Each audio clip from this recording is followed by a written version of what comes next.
Chuck's story. The interview that almost ended it all. My name is Chuck, and I graduated from the University of California, Berkeley in 2016. Looking back, my college experience was perfect.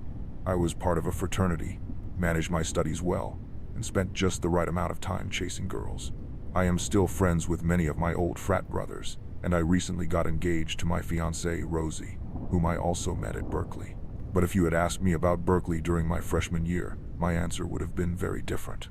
What I am about to tell you was one of the main reasons I wasn't overly ambitious in high school. The Berkeley atmosphere was extremely foreign to me, and it was weird being surrounded by so many self-proclaimed high achievers.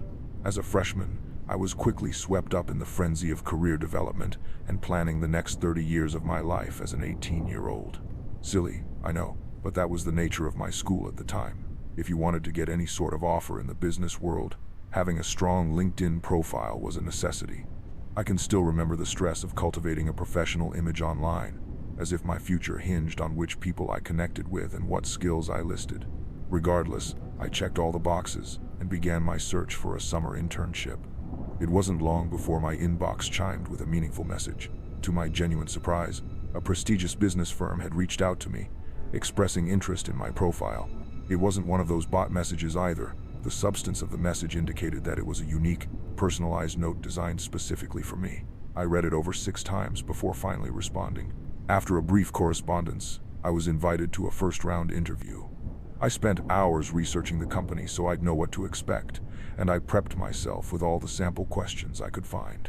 Soon I received a message from a guy named Armin Slowinski, a name I'll never forget for as long as I live. He stated that he would be my interviewer. Naturally, the first thing I did was some background research on him. However, my excitement soon gave way to puzzlement. I scoured LinkedIn for Armin's profile, expecting to glean some insight into the person I'd soon be meeting. Strangely, I found nothing, no trace of his professional footprint. No social media, nothing. I shrugged it off, attributing it to perhaps a preference for privacy. Armin and I agreed on a day and time, and he gave me the interview location. I searched it up on my phone and realized it was some random coffee shop in Oakland. This is when I started getting confused. Why would an interview not take place in Berkeley? We had tons of coffee shops and perfect places for interviews in our college town. The address online seemed pretty normal though, so I didn't think much of it. A day before the interview, I told my friend Riley about the situation. He was even more confused than I was, telling me that the situation seemed fishy. I agreed with him, but I figured it was worth it for the position I might be getting. He asked me how I was getting there, and I told him I was Ubering. Riley offered to give me a ride since he wasn't doing anything at the time. I thanked him and took him up on his offer. Little did I know, I might not even be telling this story if he hadn't offered to drive me. It was 4 o'clock in the afternoon the next day when Riley rolled up to my dorm. Admittedly, I was extremely nervous. This was one of my first interviews. I got in the car, and we were off. 20 minutes later, I told Riley to drop me off on the street since I didn't want to be seen having a friend drop me off for an interview. I thanked him, and he offered to wait for me. I asked him if he was sure, and he smirked, pulling out a big bag of weed from inside his dashboard. I laughed, shut the door, and walked a couple of minutes to the location. When I arrived, I froze in my tracks. I looked up at the literal construction site in front of me. There was no coffee shop. Even stranger, this entire area wasn't residential at all. The buildings looked closed or private. Confused, I double-checked my phone and confirmed that I was in the right location. This entire block must have been recently demolished, so recently that even Google Maps hadn't updated. I pulled out my phone to call Riley, but before I could, a booming voice rang out behind me. "Chuck!" exclaimed a deep voice. I whipped around and was met with the appearance of an absurdly tall man wearing an expensive-looking black suit. Thank God, I thought, grateful that this whole ordeal hadn't been some kind of setup. His presence was commanding yet oddly out of place amidst the derelict surroundings. I should also note that the car he was standing next to was a matte black Bentley. He walked toward me with a confused look on his face. We shook hands, and when I asked him about the construction site, he said he was just as surprised as I was. He furrowed his eyebrows and put his hand on his chin. "You know what?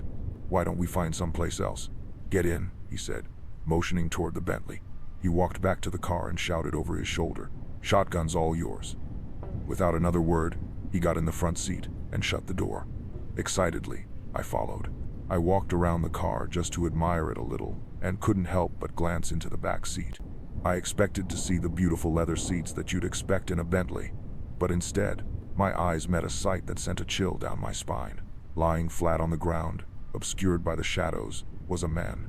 In his hand, he held something long and metallic. Panic surged within me, my mind racing with the implications of what lay before me. This was a trap. I turned away from the car and ran as fast as I had ever run before. I heard the man yell my name from behind me, but I didn't even turn around to look. As I ran, I heard the one sound I was dreading: screeching tires. I shot a glance over my shoulder and saw the car turning around, pointing in my direction. I had to think quickly. There was no way I was going to outrun a car. It wasn't like I could just escape the situation. There wasn't really any open space around me, just an endless maze of streets. I could feel the terror coursing through my veins. I made it to the next intersection and faced a choice that may have decided my fate: left or right. Logic told me to turn left since it was closer, but my feet chose for me before my brain could. I sprinted across the street to the right and darted down the road. I knew I didn't have long, 10, maybe 20 seconds at most. As if by some miracle, one of the buildings in front of me had a fire escape that looked just low enough to jump onto. With every ounce of strength I had, I vaulted myself upward, grabbing onto the ladder. I had never done a pull-up in my life, but in my mind, this was life or death. I made it up the ladder and kept climbing.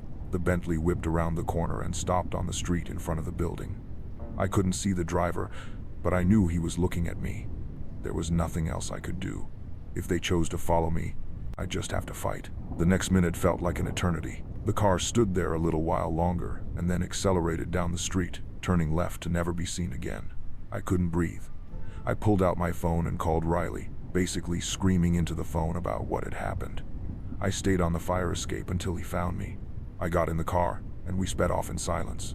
The aftermath of this whole thing was pretty uneventful. I sort of blocked it out of my brain and refused to talk about it, even with Riley. As far as I was concerned, it never happened.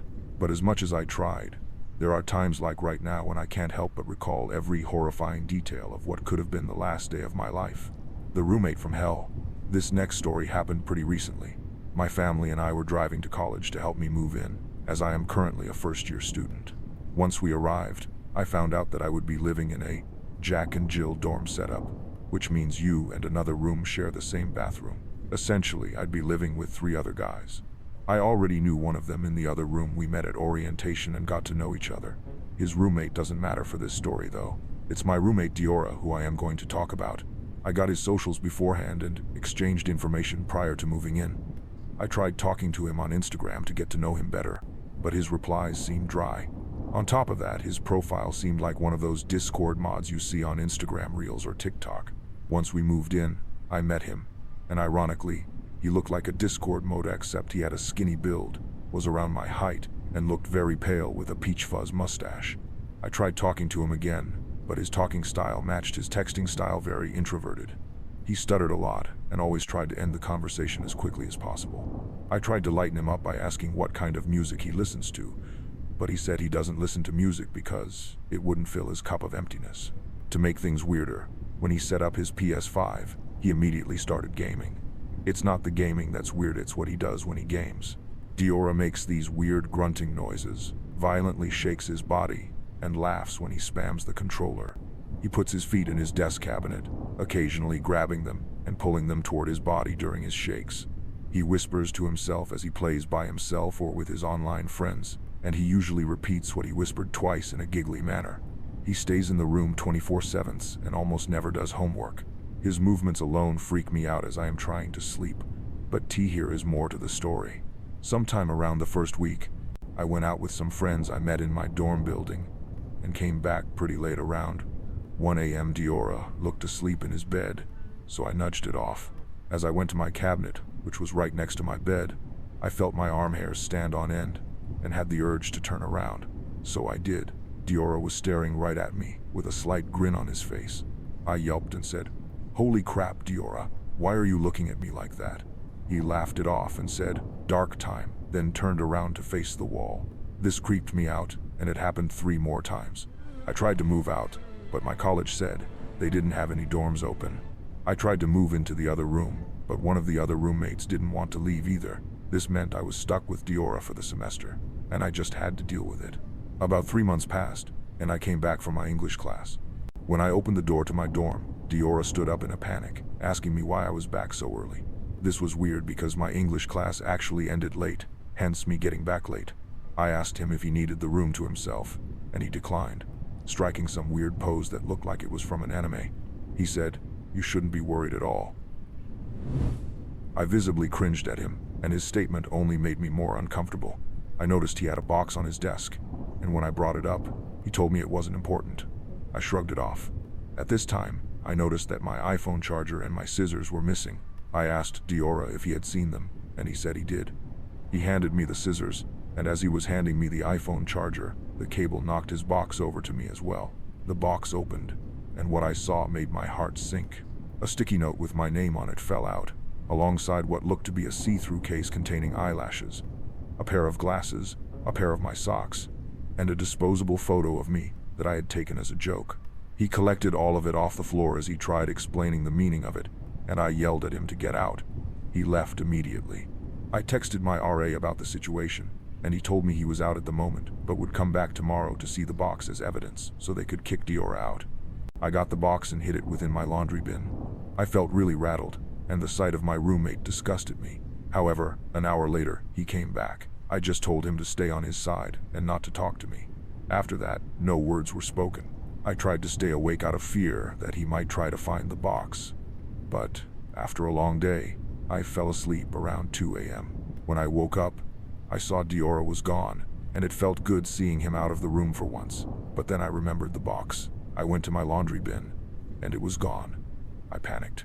Not long after, my RA was knocking on the door. I let him in and told him the story. While he did believe me, he said he couldn't do anything without the box otherwise. He'd just be going off my word alone, which wasn't much. I felt like I was losing my mind. The RA left, and about 5 hours later, Diora came back. I asked him what he did with the box, and he played dumb, saying, "What box? I don't know what you are talking about." I pressured him to stop playing dumb, but Diora kept denying it. I couldn't stand to look at him or be in the same room with him anymore. It's now the second semester, and yes, I am still dorming with Diora. Unfortunately, he did let me know that he would never do it again, and that if he did, he'd let me know and move out immediately. I took his word, and we're still dorming as of today. However, I stay out of the room as much as I can. He still creeps me out. The worst part is that I can't sleep sometimes or focus during the day, as I keep thinking of what was in the box. Why did he steal my photo? Why did he steal my socks? What were the glasses for? The part that leaves me scared each time is what those eyelashes were doing there. And perhaps weirdest of all, why was the box labeled with my name?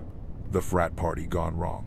This happened to me during my freshman year of college in 2019. I've graduated now, but I often think about it during Halloween week. My college had a lot of social events, and Halloween was always a big deal. There were costume parties, themed gatherings, and even the local cafes and hangout spots encouraged people to dress up. It was a fun time, but it could also get overwhelming. This particular event happened to me on the Saturday of Halloween week.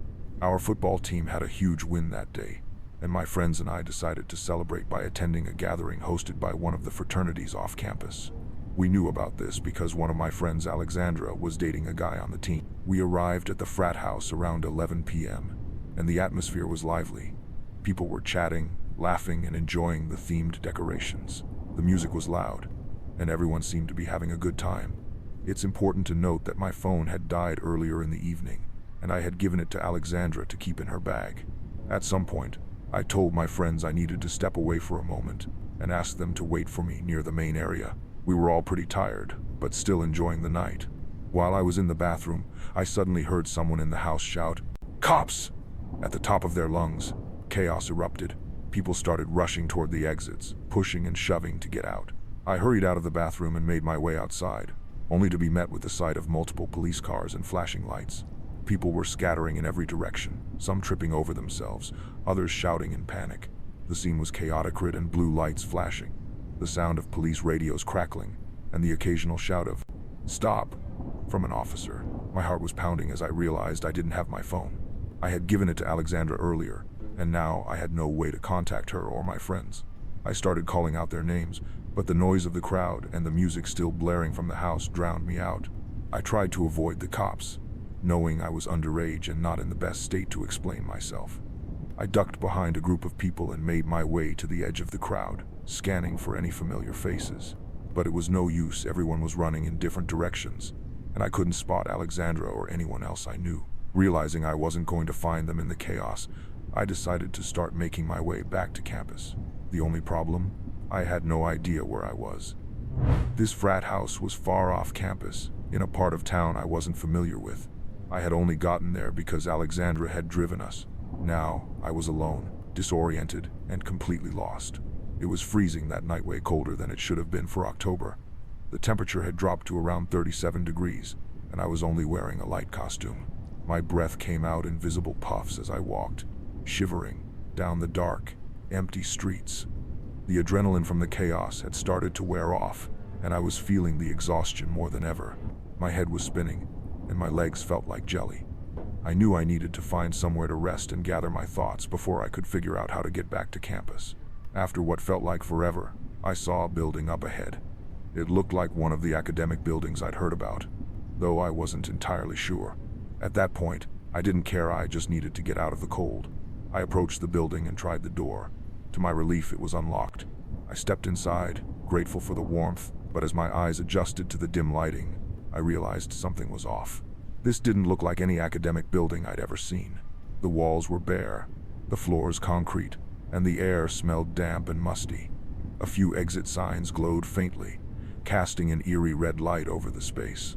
I started to feel uneasy, but I told myself I was just being paranoid. I needed to rest for a few minutes, then I'd figure out how to get home. I sat down on the floor, leaning against the wall, and tried to calm my racing thoughts.